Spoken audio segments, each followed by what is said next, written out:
जय हिंद। आज के वीडियो में हम बात कर रहे हैं आधुनिक दृष्टिकोण के अनुसार राजनीति विज्ञान क्या है। पिछले वीडियो में हमने बात करी थी कि परंपरागत दृष्टिकोण के अनुसार राजनीति विज्ञान क्या है।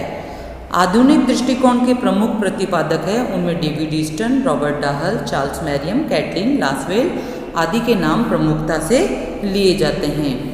राजनीति विज्ञान के आधुनिक दृष्टिकोण के अनुसार राजनीति विज्ञान की परिभाषाएं कौन कौन सी हैं, हम उनकी यहाँ पर बात कर रहे हैं। या राजनीति विज्ञान में हम किन किन चीज़ों का अध्ययन करते हैं।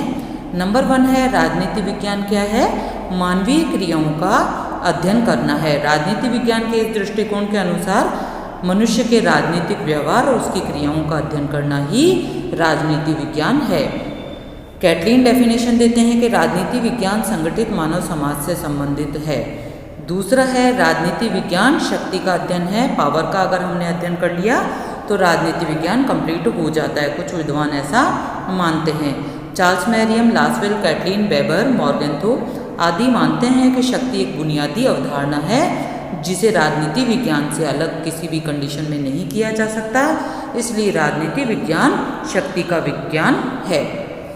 कैटलिन की डेफिनेशन है कि राजनीति विज्ञान शक्ति का विज्ञान है। कापलान कहते हैं कि राजनीति विज्ञान शक्ति के निर्माण और साझेदारी से संबंधित विषय है, और बेकर भी ऐसी डेफिनेशन दे रहे हैं कि राजनीति को शक्ति से पृथक नहीं किया जा सकता है।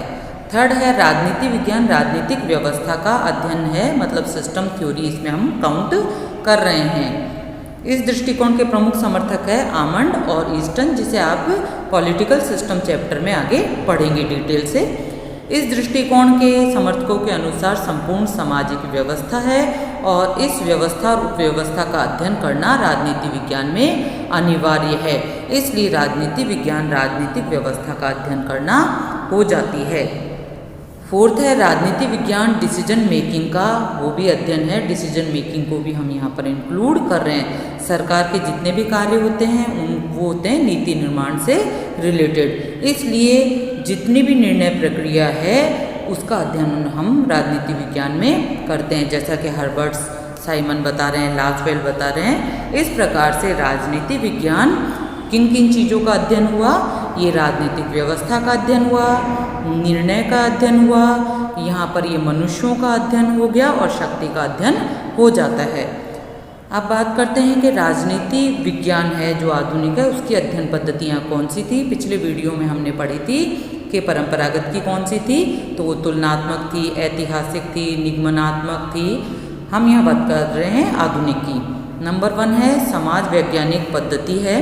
फ्रांस के जो विचारक है काम्टे और स्पेंसर इंग्लैंड के, इन्होंने बताया कि समाज विज्ञान के क्षेत्र में अपना योगदान दिया और राजनीति के अध्ययन के लिए समाज वैज्ञानिक पद्धति के अध्ययन को भी इन्होंने बढ़ावा दिया। इसी पद्धति के समर्थक ईस्टन और आमंड भी है। नेक्स्ट जो पद्धति है आधुनिक में वो है मनोवैज्ञानिक पद्धति। मनोवैज्ञानिक पद्धति के जो है समर्थक वो है लासवेल। इन्होंने फ्रायड ने मनोविज्ञान को राजनीतिक व्यवहार पर लागू किया। थर्ड है अंतर अनुशासनात्मक पद्धति। इसका हम आगे चैप्टर पढ़ेंगे डिटेल कि एक विषय को दूसरे विषय के साथ संबंधित करके जब हम अध्ययन करते हैं तो अंतर अनुशासनात्मक पद्धति हो जाती है। राजनीति विज्ञान में इस पद्धति का प्रयोग आवश्यक है। फोर्थ हम बात करते हैं व्यवहारवादी पद्धति की। व्यवहारवादी इसे आनुभाविक पद्धति का नाम भी देते हैं। इसमें राजनीतिक समस्याओं का अध्ययन दिखने वाले व्यवहार के माध्यम से किया जाता है। यह क्या होना चाहिए से संबंधित न होकर क्या से संबंधित है। इस पद्धति में तालिकाएं, ग्राफ, सांख्यिकी इत्यादि का प्रयोग किया जाता है। Robert Dahl, Truman, Easton, Lasswell आदि इनके प्रयोग करने वाले विचारक हैं। आधुनिक राजनीति विज्ञान की कौन कौन सी विशेषताएं हैं, क्या क्या चीज़ें इन्होंने स्वीकार करी है, तो इसकी हम बात कर रहे हैं सैलिएंट फीचर्स की। नंबर 1 है वैज्ञानिकता पर इन्होंने बल दिया है, मतलब इन्होंने तथ्यों को बहुत ज़्यादा महत्व दिया है। सेकंड है इनका जो अध्ययन है वो रियलिस्टिक है और वैल्यू फ्री अध्ययन की ये बात करते हैं, जिसमें नाम आता है डेविड ईस्टन का।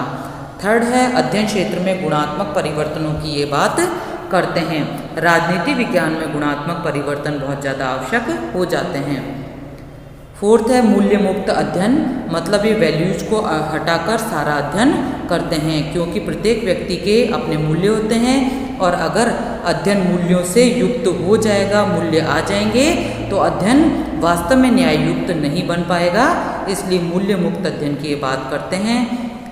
फिफ्थ है शोध और सिद्धांत में घनिष्ठ संबंध, इन्होंने जो भी रिसर्च करी और जिनके आधार पर इन्होंने सिद्धांतों का निर्माण किया तो उनमें इन्होंने घनिष्ठ संबंध बताए हैं। और सिक्स्थ है अंत अनुशासनात्मक दृष्टिकोण को इन्होंने पूर्ण रूप से अपनाया है।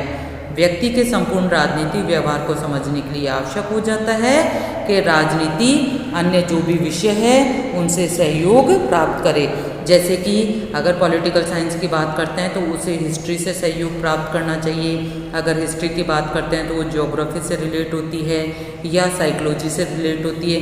इस प्रकार सभी जो विज्ञान, सामाजिक विज्ञान के विषय है वो सारे एक दूसरे से संबंधित है, इनको अलग करके अध्ययन नहीं किया जा सकता।